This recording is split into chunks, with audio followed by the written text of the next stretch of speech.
പ്രിയപ്പെട്ട ഭാര്യയ്ക്ക് വഴിപ്പെടും. ആ ഭാര്യയ്ക്ക് വഴിപ്പെട്ടിട്ട് അവള് പറയണത് മാത്രം കേട്ട് കേട്ട് കേട്ട് കേട്ട് കേട്ട് ഉമ്മ ഭാരായി.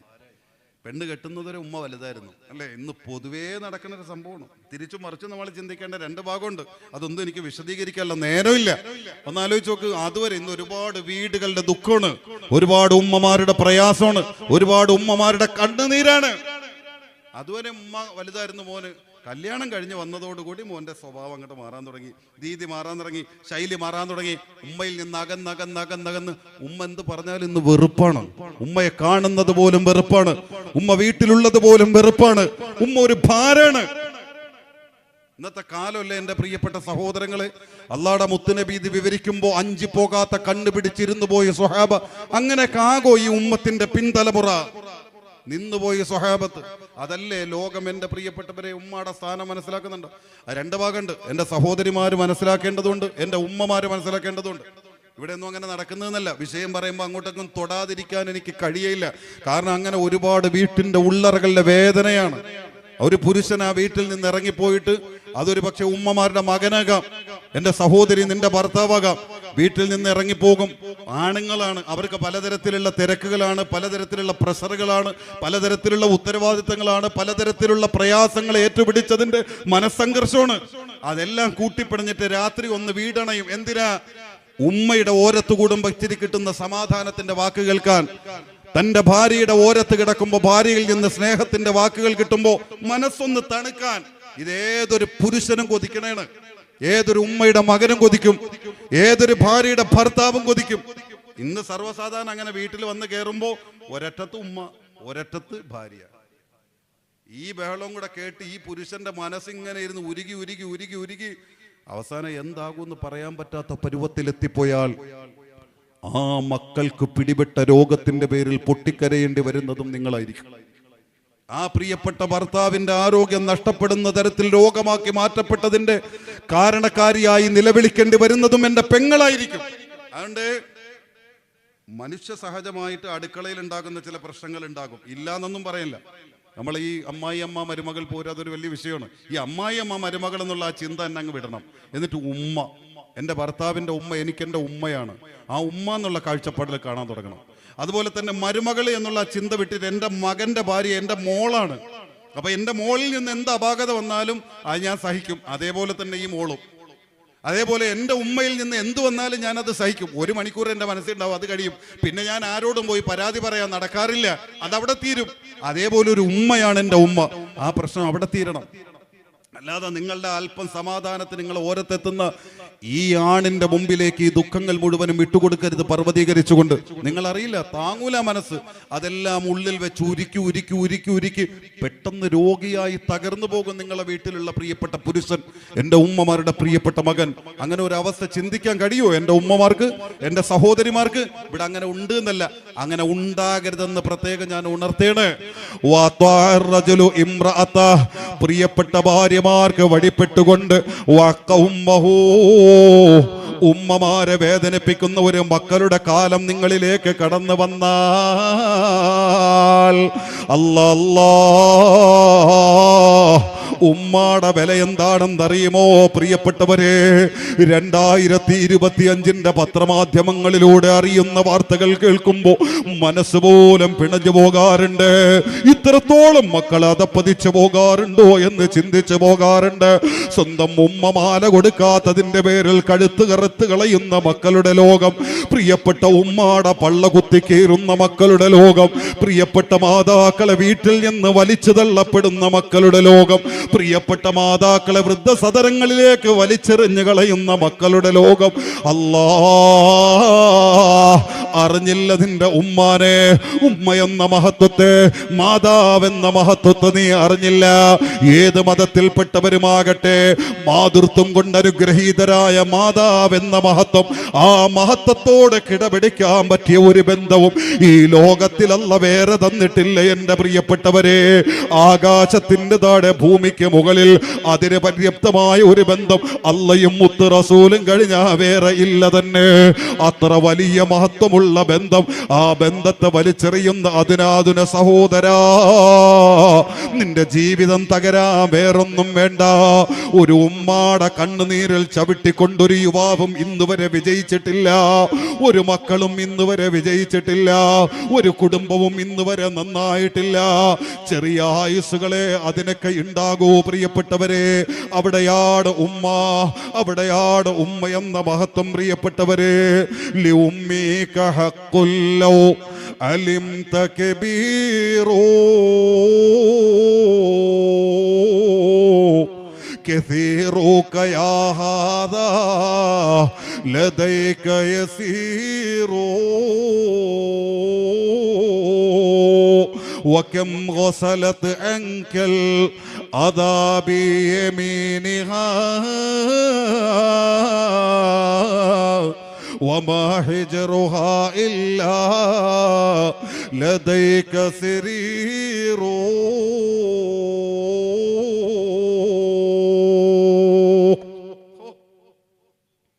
അറിഞ്ഞില്ല നമ്മളെ ഉമ്മാനെ അല്ലേ?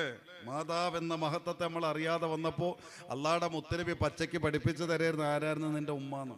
ബാക്കി എല്ലാവരും വിലപേശാറുണ്ട്. എനിക്ക് വിശദീകരിക്കാൻ നേരമില്ല. എല്ലാവരും വിലപേശാറുണ്ട്. വിലപേശാത്ത ആരാ? വിലപേശും. എങ്ങനെ വിലപേശുക? നമ്മളും പറയാറുണ്ട് അല്ലേ? നമ്മളെ ഭാര്യയോട് ഞാൻ നിനക്ക് അത് എന്നു ഇത് എന്നു അങ്ങനെ എന്നു ഇങ്ങനെ നന്ദിയില്ല നിനക്ക്. ഭാര്യ തിരിച്ച് നമ്മളോടും പറയാറുണ്ട്, ഞാൻ ഇത്രയും കഷ്ടപ്പെട്ടു, ഞാൻ അങ്ങനെയൊക്കെ നോക്കി ഇങ്ങനെയൊക്കെ അധ്വാനിച്ച് എന്നിട്ടും നന്ദിയില്ല ഇയാൾക്ക് പറയാറുണ്ട്. ആപ്പയും പറയും മക്കളോട്, മക്കൾ തിരിച്ചും പറയും, സഹോദരനും പറയും, അയൽക്കാരനും പറയും, ബന്ധുക്കൾ പറയും, കൂട്ടുകാർ പറയും, എല്ലാവരും അങ്ങോട്ടും ഇങ്ങോട്ടും പറയും. അത് പറയാത്ത ഒരൊറ്റ വർഗം ഇന്ന് വരെ നമ്മൾ ആരെങ്കിലും കേട്ടിട്ടുണ്ടോ? നമ്മളെ ഉമ്മ വന്നിട്ട് ഇന്ന് ഞാൻ 10 മാസം ചുമന്നില്ലേടാ, 2 വർഷം നിനക്ക് ഞാൻ പാല് തന്നല്ലേടാ ചോദിച്ചിട്ടുണ്ടോ? നമ്മുടെ ഉമ്മമാര് പറയില്ല. കാരണം എൻ്റെ മോനോടുള്ള സ്നേഹം കുറഞ്ഞു പോവോ, എൻ്റെ മോളോടുള്ള സ്നേഹം കുറഞ്ഞു പോവോ, ആ പേടി. ബാക്കി എല്ലാവരോടും പിണങ്ങും. നമ്മൾ അങ്ങോട്ട് പോണം മിണ്ടാൻ അല്ലേ? ചിലപ്പോ ഭാര്യയോടും അങ്ങോട്ട് പോയി മിണ്ടേണ്ടി വരും, ചിലപ്പോ സഹോദരനോടും അങ്ങോട്ട് പോയി മിണ്ടേണ്ടി വരും, അയൽക്കാരനോടും അങ്ങോട്ട് പോയി മിണ്ടേണ്ടി വരും, ബാപ്പയോടും അങ്ങോട്ട് പോയി മിണ്ടേണ്ടി വരും. ഉമ്മ എവിടെയും പോണ്ട, ദിവസങ്ങളോളം കാത്തിരിക്കണ്ട, മാസങ്ങളോളം കാത്തിരിക്കണ്ട. മല പോലത്തെ ഉപദ്രവം അവരോട് ചെയ്താലും അങ്ങനെ ചെയ്യാൻ അള്ളാഹു നമ്മളെ നിയോഗിക്കാതിരിക്കുമാറാകട്ടെ. ഉമ്മ എന്ന മഹത്വത്തിലേക്ക് വാക്കുപോലും ചേരൂല എൻ്റെ പ്രിയപ്പെട്ട സഹോദരങ്ങൾ. അങ്ങനത്തെ ഒരു ഉമ്മയുടെ ഓരത്ത് നിന്നാണ് നിങ്ങളുടെ മുമ്പിലേക്ക് ആ ഉമ്മയുടെ മകനാകുന്ന അബൂ റബീ വന്നിരിക്കുന്നത്. എനിക്കൊരു വേദന വന്നാൽ ആ രാത്രിയിൽ പൊട്ടും എൻ്റെ പ്രിയപ്പെട്ട ഉമ്മ. ഇപ്പൊ തന്നെ സമയം 10 മണിയായി. നീ ഇതെല്ലാം കഴിഞ്ഞിട്ട് ഞാൻ ചെല്ലുമ്പോഴും എൻ്റെ ഭാര്യ ഉറങ്ങുന്നുണ്ടാവും കൂർക്കം വലിച്ച്. സ്നേഹക്കുറവ് കൊണ്ടല്ല, അവർക്കറിയാം രീതികളും ശൈലികളും. എൻ്റെ മക്കൾ ഉറങ്ങും, എല്ലാവരും ഉറങ്ങും. പക്ഷേ എൻ്റെ ഗുളിക കഴിച്ചിടക്കുന്ന ഏകദേശം 70 വയസ്സ് പ്രായമുള്ള എൻ്റെ ഉമ്മ ഉറക്കത്തിനിടയിൽ ഉണരും. സമയം കുറെ വൈകിയാൽ അല്ലെങ്കിൽ കാലാവസ്ഥ മാറിയിട്ട് മഴ പെയ്താ പിന്നെ ഞെരക്കവും പിടക്കമാണ്. ഇനി എത്തിയില്ലല്ലോ അവൻ, സമയത്രായി, വന്നോടി അവൻ. ഇത് ചോദിച്ചുകൊണ്ട് കിടക്ക എൻ്റെ പൊന്നുമ്മ. ഇത് അബൂ റബീന്റെ വീട്ടിലെ മാത്രം കഥയില്ല, ഉമ്മ എന്ന മഹത്വം അവിടെയാണ്. പക്ഷെ നമ്മൾ അറിഞ്ഞില്ല, നമ്മൾ മനസ്സിലാക്കിയില്ല. നമ്മുടെ പൊന്നുമ്മമാർക്ക് അല്ലാഹു സ്വർഗം നൽകുമാറാകട്ടെ. അവിടെയാണ് ഉമ്മ. എൻ്റെ പ്രിയപ്പെട്ട സഹോദരങ്ങളെ, ഒരു വേദന വന്ന, ഒരു വിഷമം വന്ന് അവരെ മറന്ന് നമുക്ക് വേണ്ടി തേങ്ങും നമ്മുടെ റബ്ബിനോട്.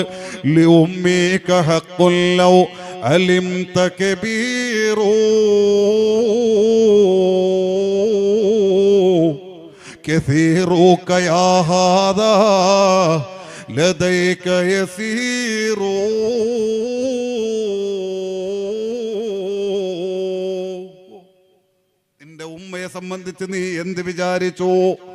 നീ 1 മാസം ഞാൻ നോക്കാം, അടുത്ത മാസം എൻ്റെ ജ്യേഷ്ഠൻ നോക്കട്ടെ, അടുത്ത മാസം എൻ്റെ പെങ്ങൾ നോക്കട്ടെ, ഇങ്ങനെ റൊട്ടേറ്റ് ചെയ്യാനുള്ള ഒരു യന്ത്രമാക്കി അള്ളാഹു നിനക്ക് തന്നതാണ് നിന്റെ ഉമ്മയെന്ന് നീ വിചാരിച്ചോ? അതല്ലെങ്കിൽ നിന്റെ വീട്ടിൽ ഒരു ജോഡി ഡ്രസ്സ് നീ നൽകുമ്പോ, ഒരു നേരത്തെ ഭക്ഷണം നൽകുമ്പോ, നിന്റെ വീട്ടിൽ കിടക്കാൻ ഒരു റൂം നീ നൽകുമ്പോ, ഉമ്മയോടുള്ള എല്ലാ വീട്ടിയ ഏറ്റവും നല്ല മോൻ നീയാണെന്ന് നീ വിചാരിച്ചോ? ഇല്ല. ഈ യുവാവേ, നിന്റെ ആയുസ് മുഴുവനും നിന്റെ ഉമ്മാടെ കാൽച്ചുവട്ടിൽ നീ സമർപ്പിച്ചാലും നിന്റെ ഉമ്മ നിന്റെ പ്രസവിച്ച നേരത്തെ അനുഭവിച്ച നൊമ്പരത്തിന് പോലും പകരം വെക്കാൻ നിന്റെ ആയുസ് പോര മോനെ. ഇവിടെയാണ് ഉമ്മ പ്രിയപ്പെട്ടവരെ. വഫിൽ വലഇലാ തദ്രീ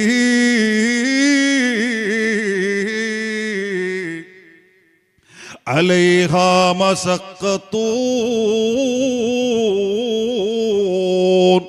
فمن نفس منها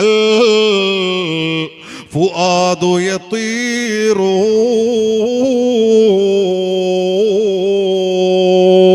നിന്റെ ഉമ്മ നിനക്ക് വേണ്ടി അനുഭവിച്ച കഷ്ടപ്പാടുകൾ നിനക്കറിയോ? അറിയില്ല. ആ ഉമ്മ നിന്നോടത് വിളമ്പി തന്നിട്ടില്ല. അവിടെയാണ് ഉമ്മ എന്ന മഹത്വം. അതുപോലും എൻ്റെ മോനോടുള്ള സ്നേഹത്തിന്റെ കുറവായി പോകുമെന്ന് കരുതി നിന്നോട് വെളിവാക്കി തരാതെ അതുപോലും ഉള്ളിൽ ഒതുക്കി ജീവിക്കുന്ന നിന്റെ പ്രിയപ്പെട്ട ഉമ്മ, ആ സ്നേഹം അറിയാൻ നിനക്ക് കഴിയാതെ പോയാൽ ഈ ലോകത്തെ വിഡ്ഢി നീയല്ലാതെ പിന്നെ ആരാ? ഈ ലോകത്തെ വിവരം കെട്ടവൻ നീയല്ലാതെ പിന്നെ ആരാ? അല്ലാഹുവിന്റെ മുത്തുനബി ഉമ്മാനെ പഠിപ്പിച്ചു തന്നത് കവിതാ ശകലങ്ങളിലൂടെ മഹാന്മാര് നമ്മളെ പഠിപ്പിച്ച വാക്കാ. നിന്റെ ഉമ്മാടെ ഗർഭപാത്രത്തിൽ നീ വളരാൻ തുടങ്ങിയ കാലം നിനക്കറിയോ? വലഖദ് ഖലഖ്നൽ ഇൻസാന മിൻ സുലാലത്തിൻ മിൻ തീൻ ثم جعلناه نطفة في قرار مكين ثم خلقنا النطفة علقة فخلقنا العلقة مضغة فخلقنا المضغة عظاما فكسونا العظام لحما ثم أنشأناه خلقا آخر فتبارك الله أحسن الخالقين. ഉമ്മാടെ ഗർഭപാത്രത്തിന്റെ ഉള്ളറയിൽ നീ വളർന്ന 9 മാസവും ചില്ലറ ദിവസവുമുള്ള വിപ്ലവകരമായ സൃഷ്ടിപ്പിന്റെ ഓരോ ഘട്ടത്തെയും അല്ലാഹുവിന്റെ വിശുദ്ധ ഖുർആൻ വരച്ച് കാണിക്കേ. അബൂ റബീനെ വിവരിക്കാൻ നേരമില്ല. അങ്ങനെ ഉമ്മാടെ ഗർഭപാത്രത്തിൽ നീ വളരാൻ തുടങ്ങി. 2 മാസം കഴിഞ്ഞു, 3 മാസം കഴിഞ്ഞു. ഉമ്മാക്ക് ഏതൊക്കെയോ ഭക്ഷണത്തോട് ആർത്തി തോന്നുന്നത് പോലെ നിന്റെ ബാപ്പാനെ വിളിച്ചിട്ട് പറഞ്ഞു, അല്ലെങ്കിൽ കുടുംബത്തിൽപ്പെട്ടവരെ വിളിച്ചിട്ട് പറഞ്ഞു, ഇന്ന പുളിയുള്ള ഭക്ഷണം കഴിക്കാൻ എനിക്ക് കൊതിയുണ്ട്, ഇന്ന എരിവുള്ള ഭക്ഷണം കഴിക്കാൻ എനിക്ക് കൊതിയുണ്ട്, ഇന്ന മണമുള്ള ഭക്ഷണം കഴിക്കാൻ എനിക്ക് മോഹമുണ്ട്.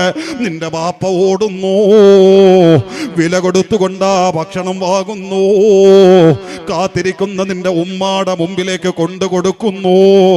ആർത്തിയോടെ നിന്നെയും പള്ളയിൽ വെച്ചുകൊണ്ട് ആ പാവം പൊതി തുറന്നു. ആർത്തിയോടെ കഴിക്കാൻ വേണ്ടിയിട്ട് മൂക്കോടടുപ്പിക്കുമ്പോ ആ ഭക്ഷണത്തിന്റെ മണം ഉള്ളിലെത്തുന്നു. ഉടനെ ഛർദി വരുന്നു. ആ ഭക്ഷണവും അങ്ങനെ വെച്ചുകൊണ്ട് വാതിൽ തുറന്നുകൊണ്ട് മുറ്റത്തുള്ള തെങ്ങിൻ തോപ്പിന്റെ ഊറ്റത്തേക്ക് ഓടിച്ചെന്നുകൊണ്ട് തെങ്ങിൻ ചുവട്ടിലേക്ക് നിന്നുകൊണ്ട് നിനക്ക് വേണ്ടി ഛർദിച്ച് തീർത്ത ദിവസങ്ങൾ എത്രയാ? അറിഞ്ഞില്ല നിന്റെ ഉമ്മാനെ, വിലപേശി തന്നില്ല നിന്റെ പാവപ്പെട്ട ഉമ്മ. അങ്ങനെ എത്ര ദിവസം നിനക്ക് വേണ്ടി പച്ചവെള്ളം ഇറക്കാതെ കിടന്നെന്നറിയോ നിന്റെ ഉമ്മ? അവിടം കൊണ്ടും തീർന്നില്ല. 6 മാസം 7 മാസം 8 മാസം കഴിഞ്ഞു. ഉന്തിയ പള്ളയും പിടിച്ചുകൊണ്ട് നിന്റെ ഉമ്മാക്ക് നിസ്കരിക്കാൻ പറ്റുന്നില്ല, നിന്റെ ഉമ്മാക്ക് സുജൂദിൽ പോകാൻ പറ്റുന്നില്ല. രാത്രി ഒന്ന് കിടക്കാൻ കൊതിച്ചുകൊണ്ട് നിന്റെ ബാപ്പാടെ ഓരത്ത് കിടക്കുമ്പോ ശ്വാസം മുട്ടിയിട്ട് നിന്റെ ഉമ്മ തിരിഞ്ഞു കിടന്നു, പറ്റുന്നില്ല. മറിഞ്ഞു കിടന്ന് പറ്റുന്നില്ല. അവസാനം എഴുന്നേറ്റുകൊണ്ട് 2 കൈയും പിന്നിലേക്ക് കുത്തിപ്പിടിച്ചുകൊണ്ട് നട്ടെല്ല് വളച്ചു പിടിച്ച് എത്ര മണിക്കൂറുകളാടാ നിനക്ക് വേണ്ടി ഉറക്കമൊഴിഞ്ഞതെന്നറിയുമോ? ഒരു തവണ പോലും എന്റെ ഉള്ളിൽ കിടക്കുന്ന ഈ കുഞ്ഞിന്റെ വളർച്ച കാരണമാണ് ഈ ദുരിതം മുഴുവനും ഞാൻ അനുഭവിക്കുന്നത്. അതുകൊണ്ട് ഇത് എന്റെ പള്ളയിൽ വേണ്ടാതെ നിന്റെ ഉമ്മ ചിന്തിച്ചില്ല. അവിടെയാണ് ഉമ്മ. അതിന്റെ പേരിൽ ഒരു വെറുപ്പ് നിന്റെ ഉമ്മ പ്രകടിപ്പിച്ചില്ല. അവസാനം നിന്റെ പ്രസവിക്കേണ്ട നേരമെത്തി, നീ ഭൂമിയുടെ വെളിച്ചം കാണേണ്ട നേരമെത്തി. നിന്റെ പ്രിയപ്പെട്ട ഉമ്മാനെ ആതുര ശുശ്രൂഷകര് പ്രസവ തിയേറ്ററിലേക്ക് കൊണ്ടുപോകുന്ന നേരമെത്തി. എന്തോ ഒരു ഭയം നിറഞ്ഞ കണ്ണോടുകൂടി നിന്റെ ബാപ്പാനെ നോക്കി നിന്ന് പ്രിയപ്പെട്ട ഉമ്മയെ തഴുകിത്തലോടെ സമാധാനിപ്പിച്ചുകൊണ്ട് ബാപ്പ പറഞ്ഞു, വിഷമിക്കണ്ട മോളെ, ചെറിയ വേദനയെ വരൂ, നമുക്ക് ക്ഷമിക്കാം, വെളിപ്പാടകലെ ഞാനുണ്ട്, വിഷമിക്കണ്ട, നമുക്ക് അല്ലാഹു നല്ല ഒരു കുട്ടിയെ തരാൻ പോവുകയല്ലേ പറഞ്ഞ് സമാധാനിപ്പിച്ചുകൊണ്ട് കടത്തിവിട്ടു. നീ ആ ഉമ്മയിൽ നിന്ന് ജന്മമെടുക്കേണ്ട നേരമെത്തി. അല്ലാ, ആ ശരീരത്തിന്റെ ഞരമ്പുകൾ ഒന്നൊന്നായി പൊട്ടുന്നു, രക്തം പ്രവഹിക്കുന്നു. അലറി വീണ് പോയി നിന്റെ ഉമ്മ, പിടഞ്ഞ് കരഞ്ഞു പോയി നിന്റെ ഉമ്മ.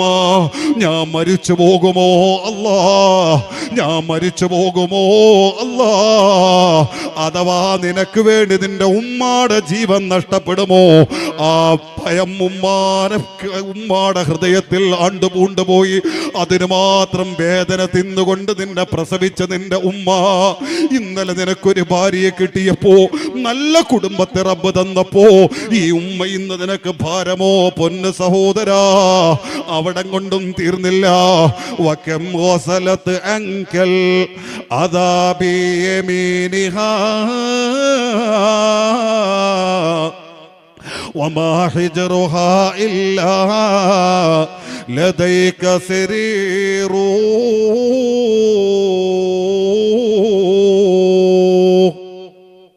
ബഷീർ ഉസ്താദേ, ബക്കറ്റ് ഉണ്ടല്ലേ? അൽഹംദുലില്ലാ, നല്ല സദസ്സാട്ടോ, മോശമില്ലാത്ത സദസ്സാണ്. അതുകൊണ്ട് ബക്കറ്റുമായിട്ട് നിങ്ങളിലേക്ക് വരെയാണ് എൻ്റെ ഉമ്മമാര്, സഹോദരിമാര്, സഹോദരങ്ങൾ എല്ലാവരും. വലിയ വലിയ വിഷയങ്ങളൊക്കെ പറയേണ്ട, സാമ്പത്തികമായി പറയേണ്ട ഒരു സമയം കൂടിയിട്ടായിരുന്നു. പക്ഷെ അതിനുള്ളൊരു സാഹചര്യം ഇന്നില്ല. ഇൻഷാ അല്ലാഹ് നാളെ കണ്ടല്ലോ, അപ്പോൾ വിശാലമായിട്ട് അതൊക്കെ പറയും. അതുകൊണ്ട് നല്ല രീതിയിലുള്ള സംഖ്യകൾ അതിനകത്ത് നിക്ഷേപിക്കണം കേട്ടോ. ഇന്ന് ഉമ്മ അല്ലേ നമ്മളെ വിഷയം പറഞ്ഞ, അപ്പോൾ ഉമ്മയും കൂടി ഉൾപ്പെടുത്തപ്പെട്ട വിഷയം. ഇപ്പം നമ്മൾ പറഞ്ഞുകൊണ്ടിരിക്കണം ഉമ്മ അല്ലേ. അപ്പോഴാണ് എന്നെ അവിടെ നിന്നുണ്ട് ബഷീർ ഉസ്താദ് കൈ കാണിച്ചത്. നിങ്ങൾ കാണാതിരിക്കുക, ആ മറവിൽ ചെന്ന് നിന്നിട്ട് എന്നിട്ട്, സാറേ ഈ മനുഷ്യന്റെ ഹിക്മത്ത് കണ്ടോ?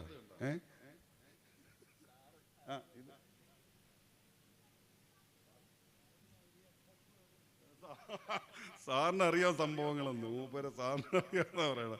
അൽഹംദുലില്ലാ. അപ്പോൾ ബക്കറ്റ് നിങ്ങളിലേക്ക് കൊണ്ടുവരുമ്പോൾ എല്ലാവരും നല്ല രീതിയിലുള്ള സംഖ്യകൾ നൽകും. നമ്മളെ ഉമ്മാക്കും വാപ്പാക്കും ഇരിക്കട്ടെ. എൻ്റെ വാപ്പ ഇരിക്കല്ലേ, ഇനി അങ്ങോട്ട് പോകുമ്പോൾ വാപ്പ ചിലപ്പോൾ പടങ്ങും, എന്താടാ നീ എൻ്റെ ഉമ്മാക്ക് മാത്രമേ കൊടുക്കൂ, എനിക്ക് അറിയില്ല എന്ന് ചോദിക്കില്ല എന്നല്ല, ഉറപ്പായിട്ട് ചോദിക്കും. അപ്പോൾ പിന്നെ അള്ളാഹു ആ പൊന്നുമ്മമാർക്കും ഉപ്പമാർക്കും ദീർഘായുസ്സും ആഫിയത്തും നൽകുമാറാകട്ടെ. അവരുടെ സ്നേഹവും അവരുടെ പരിലാളനയും ഒരുപാട് കാലം അള്ളാഹു നമുക്ക് നൽകുമാറാകട്ടെ. മരണപ്പെട്ടു പോയ ഉമ്മമാർക്കും ഉപ്പമാർക്കും അള്ളാഹു സ്വർഗം നൽകുമാറാകട്ടെ. ജമ്മറെ ഇനി ഉണ്ടോ അവനെ? എടാ എൻ്റെ ഉമ്മായും വാപ്പായും ഇവിടെ ഉണ്ടാ, ഞാൻ എന്നും കൂടെ തരടാ.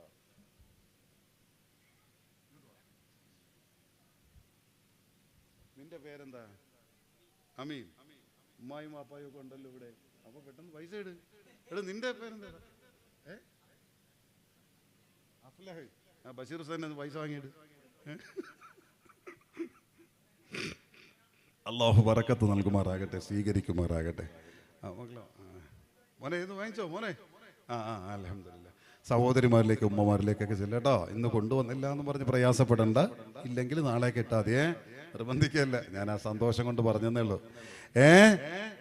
അങ്ങനെ നമുക്ക് വേണ്ടി ഒരുപാട് കഷ്ടപ്പെട്ട പ്രിയപ്പെട്ട ഉമ്മ അല്ലേ, അല്ലാഹുവിന്റെ മുത്തുനബി പറയേ, ആ ഉമ്മമാർക്ക് വേദനകൾ മാത്രം സമ്മാനിക്കുന്ന മക്കളുടെ ഒരു കാലം നിങ്ങൾക്ക് കടന്നു വരാനുണ്ട്. എനിക്ക് വിശദീകരിക്കാൻ നേരമില്ല, ഞാൻ ചുരുക്കി അവസാനിപ്പിക്കേ. അള്ളാഹു വരദാനമായി ഉമ്മമാരെ തരുമ്പോൾ നമ്മളതിന്റെ വില അറിയില്ല. അതുകൂടി കേട്ടോ, അതുകൂടി പറഞ്ഞ് പെട്ടെന്ന് പറഞ്ഞ് ഇങ്ങനെയൊക്കെ ഉണ്ടായാൽ എന്താ സംഭവിക്കുക, അതുകൂടി പറഞ്ഞ് നമുക്ക് അവസാനിപ്പിക്കാം ഇന്നത്തെ പ്രസംഗം. എൻ്റെ പ്രിയപ്പെട്ട സഹോദരങ്ങളെ, മഹാനായ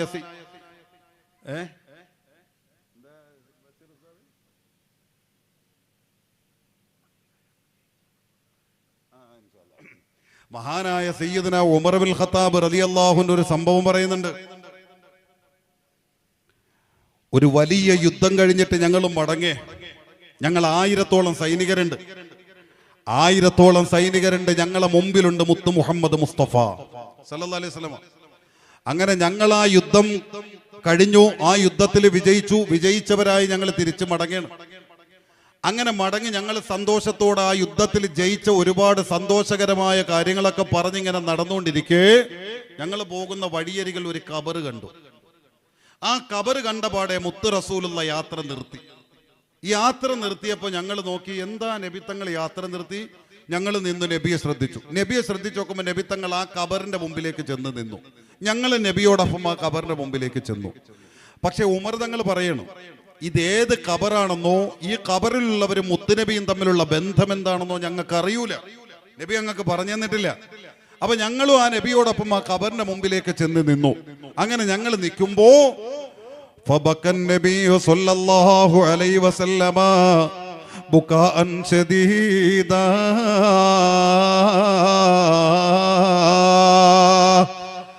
ആ ഖബറിന്റെ മുമ്പിൽ നിന്ന് എന്തൊക്കെയോ ഓർത്തെടുത്തതുപോലെ ഞങ്ങളെ മുത്തുനേതാവ് പൊട്ടിക്കരയാൻ തുടങ്ങി. ഹത്താ ബല്ലൽ ലിസാം. ആ പരിശുദ്ധമായ മഹിത താടിരോമങ്ങളിലൂടെ കണ്ണുനീരൊഴുകുന്ന തരത്തിൽ അവിടുന്ന് തേങ്ങിക്കരയുന്നു. ഉമർ ഇബ്നുൽ ഖത്താബ് റളിയല്ലാഹു അൻഹു പറയേ, എന്റെ ജീവിതത്തിൽ ഓമന നേതാവ് കരയുന്നത് ഒരുപാട് ഞാൻ കണ്ടിട്ടുണ്ട്. പക്ഷേ ആ ഖബറിന്റെ മുമ്പിൽ നിന്ന് നബിത്തങ്ങൾ കരഞ്ഞതുപോലെ ഒരു കരച്ചിൽ അതിന്റെ മുമ്പ് ഞാൻ കണ്ടിട്ടില്ല. അതിനുശേഷവും ഞാൻ കണ്ടിട്ടില്ല. അതിനു മാത്രം മുത്ത് റസൂലുള്ള തേങ്ങിക്കരഞ്ഞു. എന്താണ് കരയാനുള്ള കാരണമെന്ന് ഞങ്ങൾക്കറിയൂല. ആ കുഴിമാടത്തിലുള്ളവരും നബിയും തമ്മിലുള്ള ബന്ധം എന്താണെന്ന് ഞങ്ങൾക്കറിയൂല. കുറെ നേരം ആ കരച്ചിലങ്ങനെ തുടർന്നു. ഉമർ തങ്ങൾ പറയേ, ഫബകൈതു. ഓമന നേതാവിന്റെ കരച്ചിൽ കാരണം ഞാനും കരഞ്ഞു. ഉമർ തങ്ങൾ പറയേ, ഞാൻ കരഞ്ഞു. ഞാൻ മാത്രമല്ല, ഫബകൈനാ, ഞങ്ങൾ 1000ഓളം സൈനികരുണ്ടായിരുന്നു. ഞങ്ങൾ എല്ലാവരും കരഞ്ഞുപോയി. അതിന് മാത്രമാണ് മുത്ത് സയ്യിദിന്റെ കരച്ചിൽ, മുത്ത് നേതാവിന്റെ കരച്ചിൽ. കുറെ നേരം കഴിഞ്ഞു, ദൈർഘ്യമേറിയ നേരം കരഞ്ഞിട്ട് അവസാനം ആ കണ്ണുനീരൊക്കെ നിയന്ത്രണ വിധേയമാക്കിയിട്ട് എന്റെ മുത്തുനബി എന്നെ നോക്കുന്നു. എന്നിട്ട് എന്നോട് ചോദിച്ചു, ഉമറേ മായുബ്കീ, ഉമറേ നിങ്ങൾ എന്തിനാ കരയുന്നു? നിങ്ങൾ എന്തിനാ നിലവിളിക്കുന്നു? ഞാൻ എൻ്റെ മുത്തുനബിയോട് തിരിച്ചു പറഞ്ഞു, ലിബുക്കായിക്കയാ റസൂലല്ലാഹ്, അങ്ങയുടെ കരച്ചിൽ കണ്ടിട്ട് സഹിക്കുന്നില്ല, അങ്ങയുടെ തേങ്ങൽ കണ്ടിട്ട് ഉമറിന് താങ്ങുന്നില്ല. അതുകൊണ്ടാണ് ഉമർ കരഞ്ഞത് റസൂലുള്ളാഹ്. ഉടനെ നബി തങ്ങൾ ചോദിച്ചു, അല്ല ഉമറേ, എന്തേ മുഹമ്മദ് നബി കരയാറുള്ള കാരണം എന്നറിയുമോ? മുഹമ്മദ് നബിയും ഈ ഖബറിലുള്ളവരും തമ്മിലുള്ള ബന്ധം എന്താണെന്ന് അറിയുമോ ഉമറേ? ഉമർ തങ്ങൾ പ്രതികരിച്ചു, നബിയേ, അല്ലാഹു വ റസൂലുഹു അലം, അറിയൂല റസൂലുള്ളാഹ്, അങ്ങ് ഇതുവരെ ഞങ്ങളോട് പറഞ്ഞു തന്നിട്ടില്ല. അല്ലാഹുവിന്റെ മുത്തുനബിയിലേക്ക് 1000ഓളം വരുന്ന സൈനികർ ആ ഖബറിലുള്ളവരെ പരിചയപ്പെടുത്തുന്നത് കേൾക്കാൻ വേണ്ടി നബി തങ്ങളെ തന്നെ ശ്രദ്ധിച്ചിരിക്കെ ആ ശറഫാക്കപ്പെട്ട മുത്തുനേതാവ് ആ ഖബറിലേക്കൊന്ന് ഇശാറത്ത് ചെയ്യുന്നു. അവിടത്തേക്ക് സങ്കടം വരുന്നു. അല്ലാ, സങ്കടത്തോടെ നിറക്കണ്ണുകളോടെ വിളിച്ചു പറഞ്ഞു കൊടുത്തു, ഉമറേ, ഹാദാ ഖബറു ഉമ്മീ, ഹാദാ ഖബറു ഉമ്മീ. ആമിനത്ത് ബിന്തി വഹബ്, ഇതെന്റെ അരുമയായ ഈ മുഹമ്മദ് നബിയുടെ പൊന്നായ കരളായ തേനായ മുത്തുമാണിക്യമായ എൻ്റെ ഓമന ഉമ്മാടെ ഖബറാണുമറേ. ഫാത്തിമ ബീവി എന്ന എൻ്റെ ആരോമലുമ്മ, എൻ്റെ ജീവന്റെ ജീവനായ മുത്തുമ്മ, ആ ഉമ്മാടെ ഖബറാണുമറേ. 6 വയസ്സുവരെ മാത്രമേ ആ സ്നേഹം എനിക്ക് റബ്ബ് തന്നുള്ളൂ. 6 വയസ്സിനിടയിൽ മതിവരുവോളം എനിക്ക് സ്നേഹം കൊണ്ട് എന്നെ നിറച്ച എന്റെ പൊന്നാര ഉമ്മ, മക്കത്തെ മരം കോച്ചുന്ന തണുപ്പത്ത് പോലും എന്റെ മുത്തുമോൻ തണുക്കരുതെന്ന നിർബന്ധതയോടെ മാതൃത്വത്തിലേക്ക് ചേർത്തി കിടത്തിക്കൊണ്ട് എനിക്ക് ചൂട് പകർന്നു തന്ന എന്റെ പൊന്നാര ഉമ്മയാണ് ഉമറേ. 6 വയസ്സുള്ള എന്നെയും പിടിച്ച് ഉമ്മു ഐമൻ എന്ന അടിമപ്പെണ്ണിനോടൊപ്പം നടന്നുകൊണ്ടിരിക്കെ ദേ ഇവിടെ വെച്ചാണ് മരണം മണക്കുന്ന രോഗം എന്റെ ഉമ്മാക്ക് പിടിപെട്ടത്. എന്റെ ഉമ്മാടെ ശരീരം തളർന്നു ഉമറേ. അവസാനം എന്റെ കയ്യിൽ നിന്ന് പിടിവിട്ടുകൊണ്ട് എന്റെ ഉമ്മ താഴെ വീണു. ആ വീഴുന്ന നേരത്ത് പോലും ഉമ്മു ഐമനോട് എന്റെ ഉമ്മ പറഞ്ഞ വാക്ക് ഇപ്പോഴും എന്റെ ശ്രവണപുടങ്ങളിൽ അലയടിക്കുന്നുണ്ട് ഉമറേ. പെണ്ണേ, ഒരു ബാപ്പയില്ലാത്ത ദുഃഖം പോലും അറിയിക്കാതെ എന്റെ മുത്തുമോനെ ഞാൻ വളർത്തി. ആ മകനിതാ പ്രിയപ്പെട്ട ഉമ്മയും നഷ്ടപ്പെടുകയാണ്. അതുകൊണ്ട് ഉമ്മയില്ലാത്ത ദുഃഖം എന്റെ മുത്തുമോനെ അറിയിക്കല്ല. ഞാൻ കൊടുത്തതുപോലുള്ള സ്നേഹം നീ എന്റെ മുത്തുമോനെ നൽകണേ എന്ന് പറഞ്ഞുകൊണ്ട് ഉമ്മു ഐമന്റെ കൈകളിലേക്ക് എന്നെ ഏൽപ്പിച്ച് എന്നെ തനിച്ചാക്കി പോയ എന്റെ ഉമ്മ, എന്നെ വിട്ടേച്ചു പോയ എന്റെ ഉമ്മ, ഹാദാ ഖബറു ഉമ്മീ. ആ ഉമ്മാടെ ഖബറാടുമറേ. റബ്ബി, എന്റെ റബ്ബിനോട് ഞാൻ അനുവാദം ചോദിച്ചു, പടച്ചവനെ എന്റെ ഉമ്മാടെ ഖബറാടാ കാണുന്നത്, ഞാനൊന്ന് സിയാറത്ത് ചെയ്യട്ടെ. ഫാദിനലേ റബ്ബി, എന്റെ റബ്ബെനിക്ക് അതിന് അനുവാദം തന്നു. അത് പ്രകാരം ഉമ്മാടെ ഖബറിന്റെ മുമ്പിലെത്തിയപ്പോ പഴയ 6 വയസ്സുകാരൻ അനുഭവിച്ച സ്നേഹം മനസ്സിൽ നിന്ന് തികട്ടിയപ്പോഴാണ് എന്റെ ഉമ്മയെയും എന്നെയും അല്ലാഹു തആല ബന്ധിപ്പിച്ച റഹ്മത്തിന്റെ സങ്കടം എന്റെ കണ്ണിലൂടെ കവിൾത്തടത്തിലൂടെ ഒലിച്ചിറങ്ങിയതെന്ന് അല്ലാഹുവിന്റെ മുത്ത് റസൂലുള്ള ഉമ്മയെ ഓർത്തുകൊണ്ട് വിളിച്ചു പറഞ്ഞുവെങ്കിൽ അല്ലാഹുവിന്റെ മുത്ത് നബി ആ സ്വഹാബത്തിനോട് അന്ന് പറയേ, ഞാൻ ചുരുക്കി അവസാനിപ്പിക്കട്ടെ പ്രിയപ്പെട്ടവരെ. ഇങ്ങനെ ജീവൻ കളഞ്ഞ് സ്നേഹിക്കുന്ന ഉമ്മമാരെ കരയിപ്പിക്കുന്ന ഒരു മക്കളുടെ കാലം നിങ്ങളിലേക്ക് കടന്നു വന്നാൽ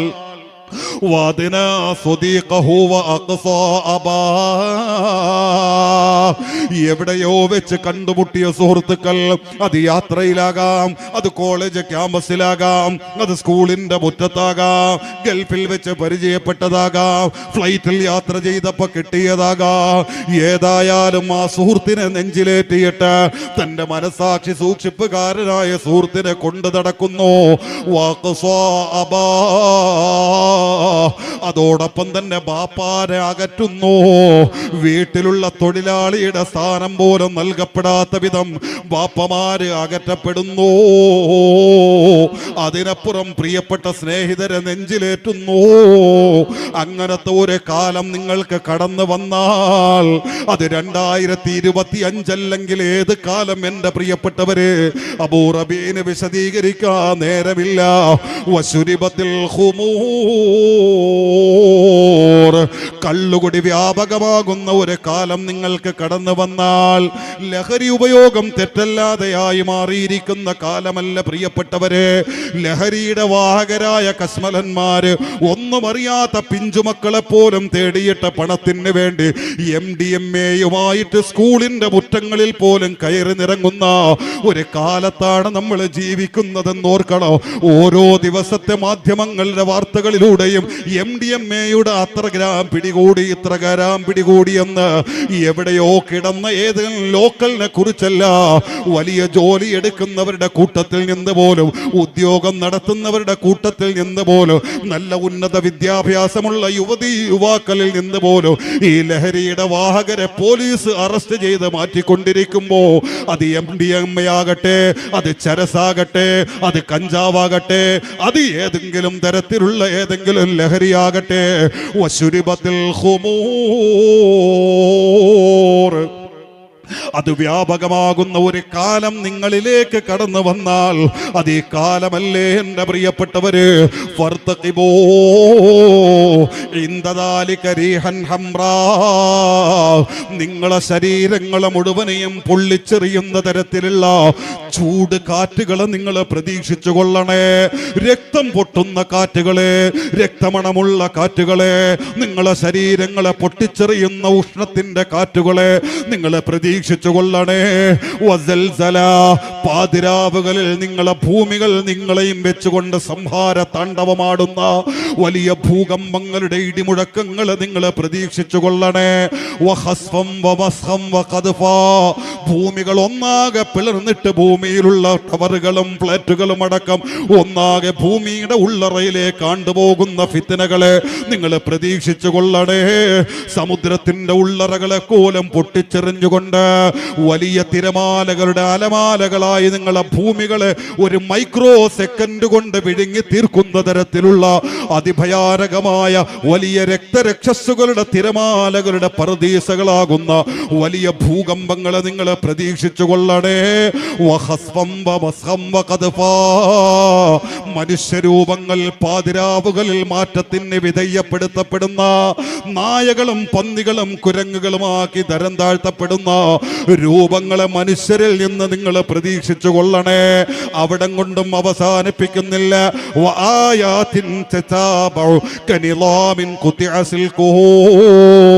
ഒരു തസ്ബീഹ് മാലയുടെ നൂല് പൊട്ടി വീഴുമ്പോ അനിയന്ത്രിതമായി ഏത് പ്രകാരം ആ മാലയിൽ നിന്നിട്ട് മസ്തിവിന്റെ മുത്തുമണികൾ താഴേക്ക് നിലം പതിക്കുമോ, അതുപോലെ ഒന്നിന് പിറകെ ഒന്നായി ഇന്ന് വരെ ഭൂമി കണ്ടിട്ടില്ലാത്ത, ഇന്ന് വരെ പ്രപഞ്ചം കണ്ടിട്ടില്ലാത്ത അതിഭീകരമായ നാശങ്ങൾക്ക് ഈ ഭൂമി സാക്ഷിയാകേണ്ടി വരുമെന്ന് നബിയുനാ വസയ്യിദുനാ റസൂലുള്ളാഹി സ്വല്ലല്ലാഹു അലൈഹി വസല്ലമ തങ്ങൾ പഠിപ്പിച്ചു.